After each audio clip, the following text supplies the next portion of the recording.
Good morning students, I welcome you again in our SD online classes. हम lesson fourth कर रहे हैं जिसमें कि materials, metal and non metals, इसमें हम यूज़ भी कर चुके हैं, दैट इज मेटल और नॉन मेटल का हम यूज़ कहाँ करते हैं। अब क्या है, अब नेक्स्ट टॉपिक है दैट इज कोरिजन।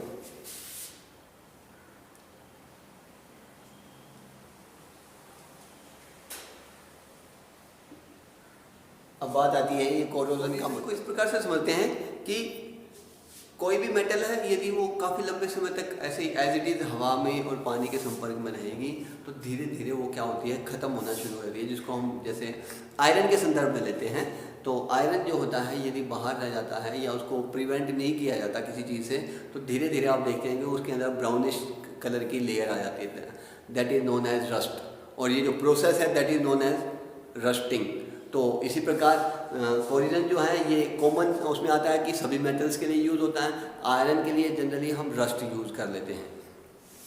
तो कोरिजन जो है that is eating away of metals, slowly eating away of metals is known as corrosion. तो कोरिजन की क्या डेफिनेशन हो सकती है कि धीरे धीरे मेटल्स का ख़त्म हो जाना क्या कहलाता है, कोरिजन कहलाता है। ये एक प्रोसेस है जिसके थ्रू जब हवा और पानी के संपर्क में रहता है तो अगर मान लो एयर है, ड्राई है तो कोई वो नहीं है, किसी प्रकार की कोई वो नहीं दिक्कत आती। अगर एयर में जैसे जैसे मॉइस्चर बढ़ेगा वैसे वैसे ही जो ये कोरिजन की वो प्रोसेस है वो तेज होता चला जाता है। अब हम बात करेंगे इसमें rusting.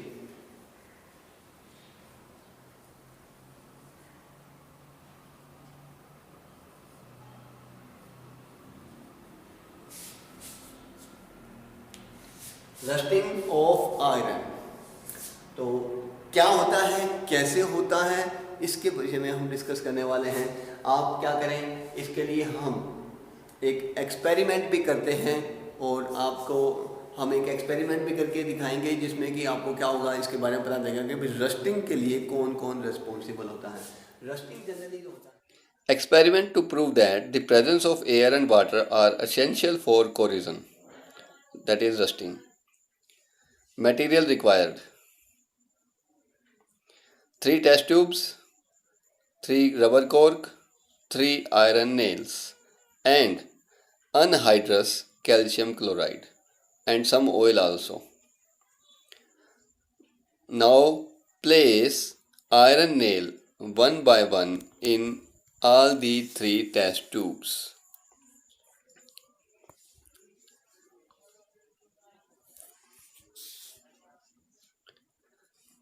Now mark them as A, B and C.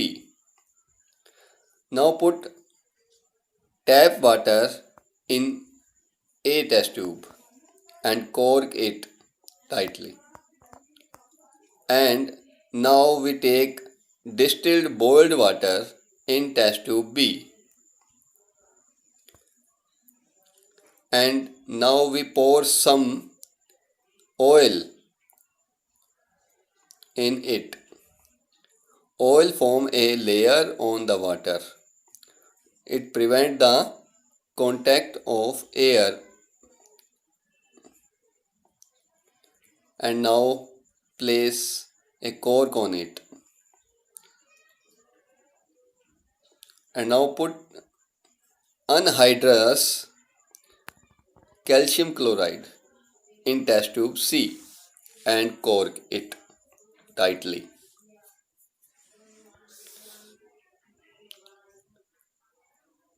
Leave this test tube for few days, that may be 3 to 4 days.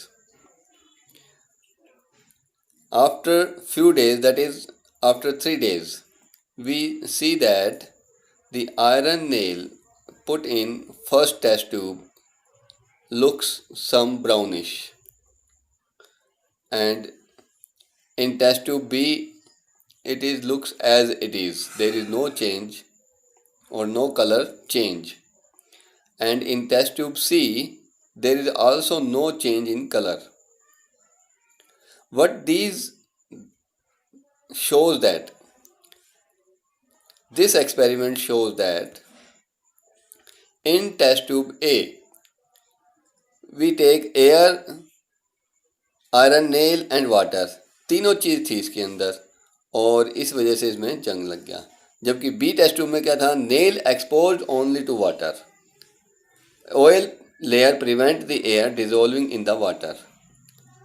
Third में क्या था, air nail exposed to air only, anhydrous calcium chloride absorb the moisture if any in the test tube.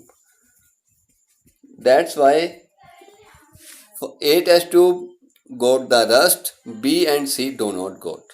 This experiment proved that the presence of air and water are essential for corrosion. अब हमारा जो next topic है that is prevention. Prevention of corrosion।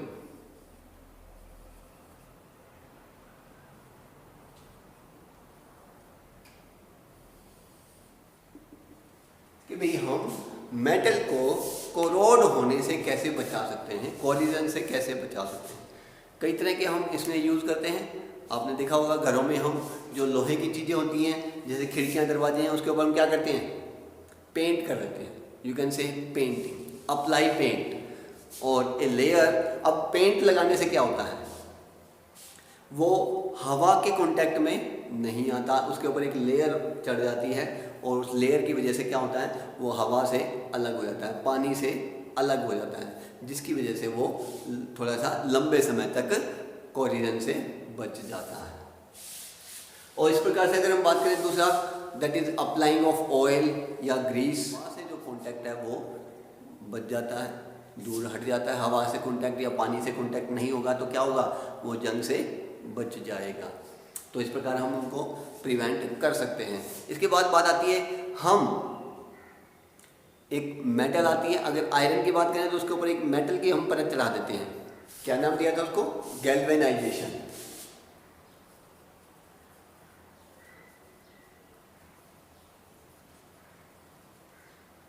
Galvanisation, galvanisation क्या होता है कि किसी iron के ऊपर जिंक की पतली परत चढ़ा देना। आयरन का ऑब्जेक्ट है, सपोज करें ये आयरन का ऑब्जेक्ट है, इसके ऊपर बिल्कुल एक थिन लेयर चढ़ा देते हैं हम। किसकी गैल्वेनाइजेशन है ये, तो हम क्या करते हैं, जिंक की लेयर चढ़ा देते हैं। अब ये चढ़ाते कैसे इसको होता है, दैट इज ये एक पूरा प्रोसेस है जिसको हम लेयरिंग या इलेक्ट्रोप्लेटिंग बोलते हैं। इलेक्ट्रोप्लेटिंग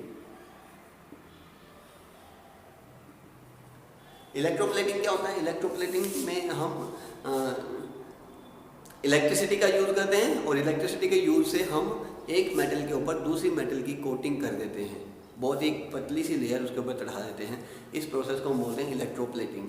और इसकी वजह से क्या होता है कि हमारी बहुत सी मेटल्स जो हैं वो कोरोड होने से बच जाती हैं। इसके बाद नेक्स्ट जो आता है दैट इज एनोडाइजिंग। एनोडाइजिंग में क्या होता है, जनरली जो एल्यूमिनियम है, एल्यूमिनियम जब हवा और पानी से के कांटेक्ट में आता है तो वो क्या करता है, ऑक्साइड बना देता है। जब वो हवा के कांटेक्ट में आता है क्या बनाता है, ऑक्साइड बनाता है। अब ये जो ऑक्साइड्स होते हैं ये क्या करते हैं, ऑक्साइड्स उसके ऊपर एक लेयर बना देते हैं और जो लेयर बना देते हैं वो फर्दर आगे अंदर कि जो एल्यूमिनियम है उसको प्रिवेंट कर लेते हैं, एक लेयर बना देते हैं। उसके बाद अंदर वाला जो एल्यूमिनियम है वो रिएक्ट नहीं करता, वो बाहर एक ही कांटेक्ट मतलब उसका हटा देते हैं। ये एक प्रोसेस कहलाता है दैट इज एनोडाइजिंग। तो इस प्रकार से भी हम, उसके बाद नेक्स्ट जो टॉपिक आता है दैट इज एलॉय फॉर्मेशन।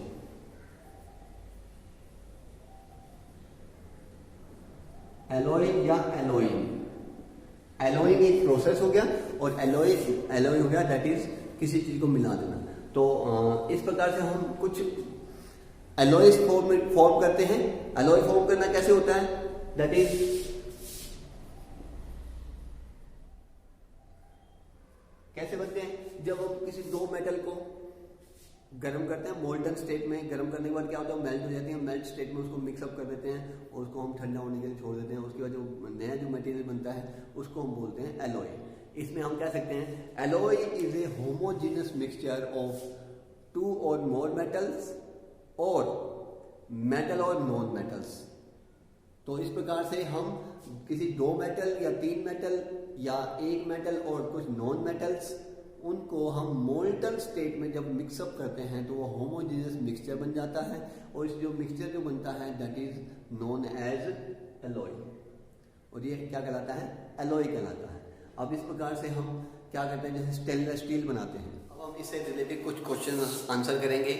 इस क्वेश्चन आंसर को आप अपनी फेयर नोटबुक में कर सकते हैं।